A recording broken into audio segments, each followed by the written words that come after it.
Assalomu alaykum. Men Bozorova Gulchehra, Baliqchi tuman axborot kutubxona markazining axborot bibliografiya xizmati rahbari.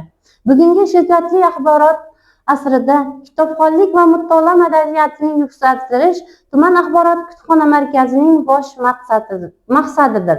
Ziyo maskanimizning nafaqat kitob saqlanadigan joy, balki zamonaviy fikrlaydigan ma'rifatli yoshlarni birlashtiradigan chinakam ma'naviyat o'chog'iga aylanib ulgurdi. Biz aholining barcha qatlamlari, ayniqsa yoshlarimiz o'rtasida kitob mutolaasini ommalashtirish uchun yangi innovatsion usullardan unumli foydalanmoqdamiz. Gazeta sahifalarida kitobxonlik targ'ibotiga keng o'rin berilayotgani, markazimiz hayotining yoritilayotgani jamiyatda so'z va kitob qadrini yanada oshirishga xizmat qilmoqda. Matbuot va kutubxona birdamligi ma'rifatli, intellektual, salohiyatli jamiyat poydevoridir.